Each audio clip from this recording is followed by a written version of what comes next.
Pada satu kesempatan, Tuhan Yesus bersama-sama dengan murid-muridnya sedang duduk di Bukit Zaitun. Dan ketika mereka sedang berbicara, sedang mereka ngobrol-ngobrol itu, murid-murid mengajukan pertanyaan, apa yang menjadi tanda kedatanganmu, Guru? Kalau engkau datang kelak, apa yang menjadi tanda kedatanganmu? Ya. Dan berdasarkan Matius pasal 24, mulai dari ayatnya yang ke-3, di situ Tuhan memberikan jawaban dan Tuhan menjelaskan kepada murid-muridnya tanda-tanda yang mendahului kedatangannya yang kedua kali. Ya. Misalnya di dalam ayatnya yang ke-5, ayat yang ke-5, Yesus berkata, akan muncul Mesias-Mesias palsu. Akan muncul Mesias-Mesias palsu. Akan muncul Yesus-Yesus palsu. Dan saat-saat ini, Bapak Ibu, Mesias-Mesias palsu ini sudah mulai muncul di beberapa tempat. Ada orang-orang yang mengaku dirinya Yesus. Ada orang-orang yang mengaku dirinya sebagai Mesias. Dan itu sedang terjadi. Dan banyak orang-orang tertipu olehnya dan menjadi pengikutnya. Kemudian, di dalam ayatnya yang ke-23 dan 24, di situ dikatakan akan muncul nabi-nabi palsu. Akan muncul nabi-nabi palsu. Semakin banyak nabi-nabi palsu. Nabi ini adalah hamba Tuhan. Nabi ini adalah orang yang berbicara atas nama Tuhan, menyampaikan firman kepada umat Tuhan. Jadi, akan muncul nabi-nabi palsu. Hamba-hamba Tuhan yang mengaku sebagai hamba Tuhan. Tetapi sebenarnya mereka bukan hamba Tuhan, tetapi mereka adalah penyesat. Mereka seakan-akan bicara firman Tuhan. Mereka seakan-akan menyampaikan firman Tuhan, tetapi sebenarnya bukan. Mereka membaca Alkitab, mereka membicarakan Alkitab, tetapi mereka sendiri tidak mempercayai Alkitab sebagai firman Tuhan. Mereka membacakan Alkitab, mereka membahas Alkitab, tetapi mereka sendiri mengatakan dan menyebutkan bahwa Alkitab ini adalah palsu dan bukan firman Tuhan. Ini adalah perkataan Paulus, ini adalah pengajaran tipuan-tipuan dari Paulus, tipuan dari manusia, bukan dari Tuhan. Ini ada nabi-nabi palsu. Dan tentu saja Bapak Ibu yang dikasihi oleh Tuhan, saudara, baik Mesias palsu maupun nabi-nabi palsu, banyak pengikutnya. Yang berikut, ayatnya yang ke-6 dan ayat yang ke-7, akan terjadi peperangan di berbagai tempat. Akan terjadi peperangan. Peperangan di berbagai tempat. Ada terjadi perang. Perang antar negara akan terjadi. Ya, mungkin saat-saat ini yang perang baru yang kita dengar adalah antara Rusia dengan Ukraina. Sampai saat ini belum selesai. Tetapi ini baru hanya 2 negara saja. Tetapi ke depan, nanti Alkitab berkata, bangsa akan bangkit melawan bangsa. Ayatnya yang ke-6 dari Matius pasal 24 itu dikatakan, kamu akan mendengar deru perang atau kabar-kabar tentang perang. Namun, berawas-awaslah, jangan kamu gelisah. Sebab semuanya itu harus terjadi, tetapi itu belum kesudahannya. Ya, jadi itu hanya sebagai tanda-tanda permulaan saja. Sebab bangsa akan bangkit melawan bangsa dan kerajaan melawan kerajaan. Akan ada kelaparan dan gempa bumi di berbagai tempat.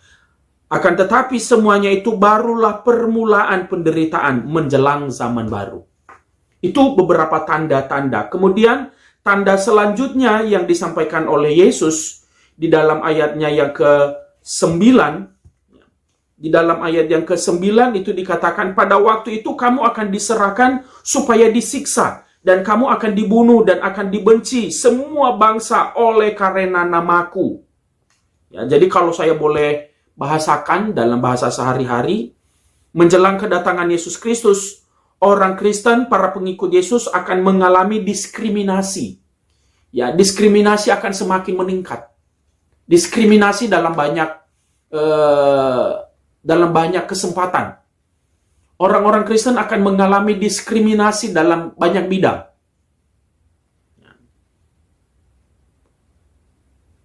Orang Kristen akan mengalami perundungan, bullying. Ya, orang-orang Kristen akan mengalami bullying.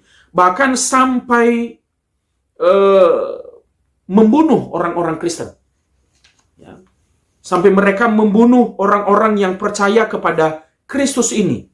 Dan di dalam Yohanes pasal 16 ayat 2 dia berkata, bahkan orang-orang yang membunuh orang Kristen ini karena mereka beriman kepada Yesus, orang-orang yang membunuh, orang-orang yang membuli mereka, orang-orang yang mendiskriminasi mereka, mereka akan menganggap bahwa mereka telah berbuat bakti kepada Tuhan.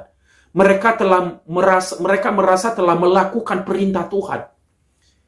Itu Yesus sudah sampaikan di dalam Yohanes pasal 16 ayat 2. Dan kalau hal ini kita sedang lihat, kita sedang saksikan, ya ini sebagai sebuah pengajaran, sebagai peringatan untuk kita semua untuk berjaga-jaga, sekaligus kita bersyukur bahwa firman Tuhan yang kita miliki adalah benar-benar firman Tuhan. Alkitab yang kita miliki adalah benar-benar firman Tuhan. Sebab firman Tuhan ini sedang digenapi satu persatu. Kemudian tanda yang kelima, akan terjadi murtad besar-besaran. Ya, akan terjadi murtad. Ya, di dalam ayat 10 dari Matius pasal 24 itu tadi dikatakan, dan banyak orang akan murtad, dan mereka akan saling menyerahkan dan saling membenci. Banyak orang Kristen akan murtad. Jadi, saudara-saudara,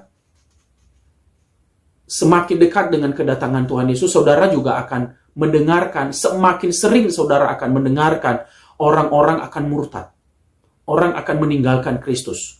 Bahkan mungkin saja ada orang-orang yang mungkin sebelumnya mereka melayani Tuhan, mereka sebagai pengkhotbah, bahkan mereka sampai murtad dan meninggalkan Yesus. Itu bisa saja terjadi. Sebab Alkitab berkata, akan banyak orang akan murtad dan mereka saling menyerahkan dan saling membenci. Soal nabi palsu juga tadi itu di dalam ayat 11, dan banyak nabi palsu akan muncul dan menyesatkan banyak orang. Itu yang kelima, tanda-tanda yang kelima menjelang kedatangan Yesus yang kedua kali. Akan terjadi murtad besar-besaran. Kemudian di dalam ayat yang ke-15, jadi apabila kamu melihat pembinasa keji berdiri di tempat kudus, menurut firman yang disampaikan oleh Nabi Daniel, para pembaca hendaklah memperhatikannya.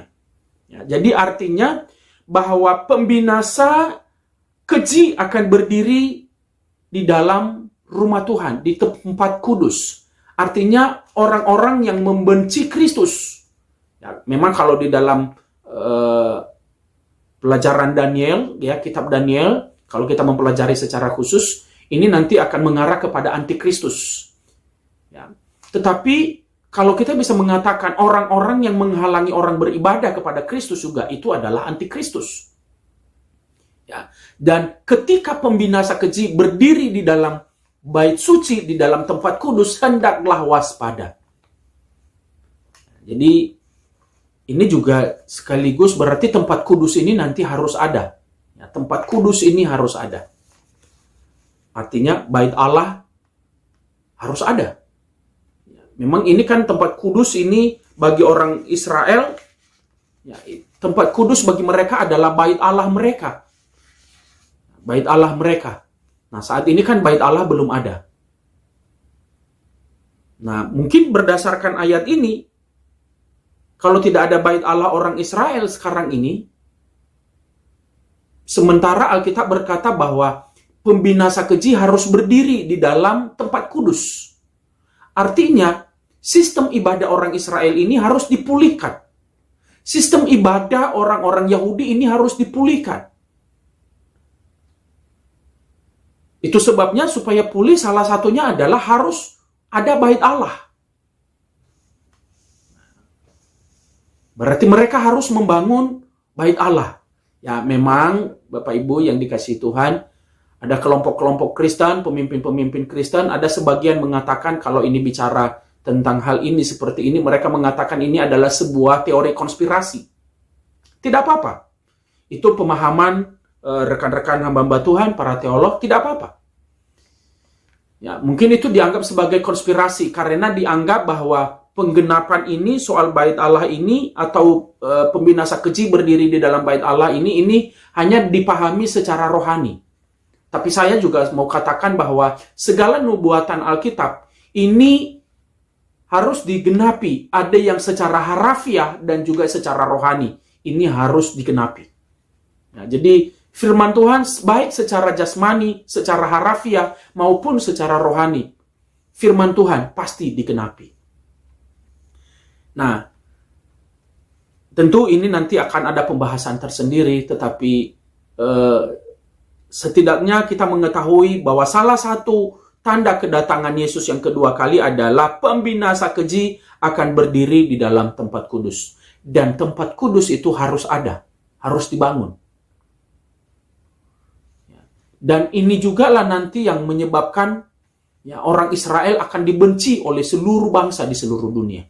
Bahkan termasuk mungkin kelompok-kelompok Kristen akan benci kepada orang Israel. Saya tidak akan memperpanjang membahas ini dulu, tetapi tentang tanda-tanda kedatangan Yesus ini.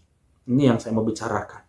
Kemudian tanda selanjutnya yang disampaikan oleh Yesus tentang tanda kedatangan Yesus yang kedua kali adalah ayatnya yang ke-14 dari Matius 24. Karet dan Injil Kerajaan Allah dan Injil Kerajaan ini akan diberitakan di seluruh dunia menjadi kesaksian bagi semua bangsa. Sesudah itu barulah tiba kesudahannya. Jadi, tanda yang lain kedatangan Yesus adalah Injil Kerajaan Allah, yaitu kabar sukacita, kabar pengampunan, kabar keselamatan, harus diberitakan di seluruh dunia. Di seluruh dunia. Ini harus dibicarakan, harus disampaikan ke seluruh dunia. Semua orang harus mendengar tentang Yesus. Semua suku bangsa harus mendengar tentang Yesus. Nah, yang menjadi pertanyaannya, bagaimana caranya orang bisa mendengar firman Tuhan?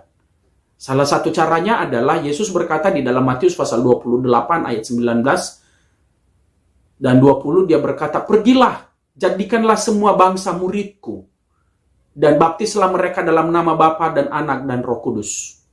Dan ajarlah mereka segala sesuatu tentang segala sesuatu yang telah aku ajarkan kepadamu." Jadi, bagaimana orang-orang lain mendengarkan firman Tuhan? Yang pertama, ini melalui kesaksian orang-orang yang sudah percaya kepada Kristus.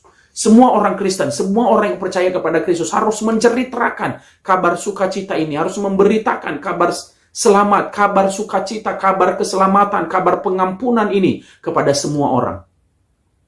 Jadi, ini adalah tugas semua orang Kristen, bukan hanya tugas para penginjil, bukan hanya tugas pendeta, tetapi tugas semua orang percaya. Yang kedua, para penginjil, para misionaris, orang-orang yang memang secara khusus mendapatkan panggilan, menerima panggilan khusus dari Tuhan untuk pergi memberitakan firman Tuhan. Pergi menginjil. Baik ke daerah, ke pelosok, ke lembah, ke gunung, ke hutan, ke kota. Ada orang-orang yang harus pergi. Nah, ini orang-orang yang secara khusus mendapatkan panggilan dari Tuhan. Nah, yang berikutnya, bagaimana orang dapat mendengarkan firman Tuhan? Nah, sekarang ini melalui media sosial. Melalui media sosial. Melalui ada banyak sekali platform media sosial. Firman Tuhan ini diberitakan. Selama hampir 3 tahun, pandemi virus COVID-19 melanda seluruh dunia. Dan jikalau Bapak Ibu Saudara perhatikan, selama 3 tahun ini pula, firman Tuhan begitu kencar diberitakan ke seluruh dunia melalui media sosial. Baik melalui YouTube, melalui Facebook misalnya, kemudian melalui Instagram, melalui media-media yang lain. Firman Tuhan diberitakan semakin gencar. Ya. Sebelum-sebelumnya kan media sosial ini sedikit sekali digunakan untuk memberitakan firman Tuhan. Tetapi sejak pandemi ini, media sosial begitu hebatnya dipakai, digunakan menjadi alat untuk memberitakan firman Tuhan. Sehingga Alkitab atau firman Tuhan dapat mencapai semua orang di seluruh pelosok-pelosok di seluruh dunia. Yang berikutnya, adanya orang-orang yang belum percaya kepada Kristus. Adanya orang-orang yang tidak percaya bahwa Alkitab sebagai firman Tuhan.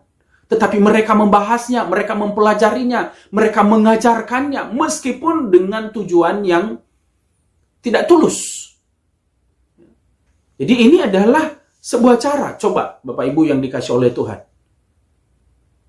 Orang-orang Kristen kan nggak mungkin, ya kecil, sangat kecil kemungkinannya untuk bicara tentang firman Tuhan, untuk membacakan Alkitab di tempat-tempat ibadah agama lain, di tempat ibadah orang-orang lain. Itu kan sangat mustahil. Kecil kemungkinannya untuk memberitakan isi Alkitab di sana. Tetapi sekarang, orang-orang yang tidak percaya kepada Kristus pun, mereka membawa Alkitab di tempat-tempat ibadah mereka, mereka membawa Alkitab, mereka membacakan Alkitab, mereka mengajarkan Alkitab, mereka membicarakan Alkitab, membacakan ayat-ayat Alkitab di tempat-tempat ibadah mereka, di tempat-tempat persekutuan mereka, dalam komunitas-komunitas mereka. Jadi semua orang akan mendengarkan firman Tuhan. Ini adalah cara yang bisa dipakai oleh Tuhan untuk memberitakan firman Tuhan. Paulus berkata, tidak apa-apa. Memang ada orang yang memberitakan firman dengan maksud tulus dan dengan maksud tidak tulus. Tetapi tidak apa-apa. Baik dengan maksud tulus maupun dengan maksud tidak tulus, mereka membicarakan firman Tuhan. Yang pasti, firman Tuhan diberitakan. Kristus diberitakan. Itu sebabnya kita bersyukur, kita berdoa kepada Tuhan. Supaya Alkitab yang dibacakan, ayat-ayat Alkitab yang dibacakan di berbagai tempat di seluruh dunia. Dan orang-orang yang mempelajari Alkitab, yang membaca Alkitab di seluruh dunia, siapapun dia. Mereka mendapatkan pencerahan dari Tuhan. Dan mereka mendapatkan iluminasi dari Tuhan. Mereka mendapatkan pencerahan. Sehingga hati mereka terbuka untuk Tuhan. Dan mereka pun diselamatkan oleh Tuhan. Mereka yang mendengarkan. Mereka yang mendengarkan Alkitab. Mereka mendengarkan ayat-ayat Alkitab. Dibacakan kepada mereka. Diajarkan kepada mereka. Mudah-mudahan dalam hati mereka tergerak. Ada dorongan yang kuat. Supaya mereka mempelajari apa sebenarnya isi Alkitab. Kita bersyukur Alkitab saat ini begitu mudah untuk didapatkan. Jadi, Bapak Ibu yang dikasih oleh Tuhan, ini kita bersyukur dan kita menggunakan waktu-waktu yang ada ini. Dan kita semakin menjaga diri, memperbaiki diri, menyesuaikan diri dengan firman Tuhan. Sehingga kita semuanya mendapatkan kemurahan Tuhan. Jadi bersyukurlah firman Tuhan sedang diberitakan di seluruh dunia saat ini. Firman Tuhan, Alkitab, sedang dicintai oleh banyak orang. Bukan hanya umat Kristen, tetapi orang-orang di luar Kristen pun sedang mencintai firman Tuhan. Alkitab tidak hanya dibicarakan di lingkungan Kristen. Alkitab tidak sedang dibicarakan hanya di dalam lingkungan gereja, persekutuan-persekutuan doa. Tetapi saat ini, Alkitab pun sedang dibicarakan, sedang dibacakan di tempat-tempat lain. Di mana kita tidak mungkin, di mana orang Kristen tidak mungkin membacakan Alkitab di sana. Jadi kita bersyukur cara kerja Tuhan. Bagaimana Alkitab ini harus diberitakan. Injil kerajaan Allah ini harus diberitakan sampai ke seluruh dunia. Injil harus sampai ke seluruh dunia. Ada banyak cara bagaimana Alkitab, Injil kerajaan Allah ini diberitakan ke seluruh dunia. Jadi Bapak Ibu, ketika kita mengetahui bahwa Alkitab, firman Tuhan, Injil sedang diberitakan dengan gencar ke seluruh dunia. Dan bahkan di tengah-tengah di antara orang-orang yang belum percaya kepada Kristus pun, Injil sedang diberitakan. Mari kita menjaga diri, mari kita semakin mengoreksi diri, memperbaiki diri, menyesuaikan diri dengan firman Tuhan. Sebab Tuhan Yesus sudah mau datang. Dan kita semakin dekat dengan hari yang besar itu. Kiranya Tuhan menolong kita dan Tuhan memberkati kita semua. Amin. Tuhan Yesus memberkati.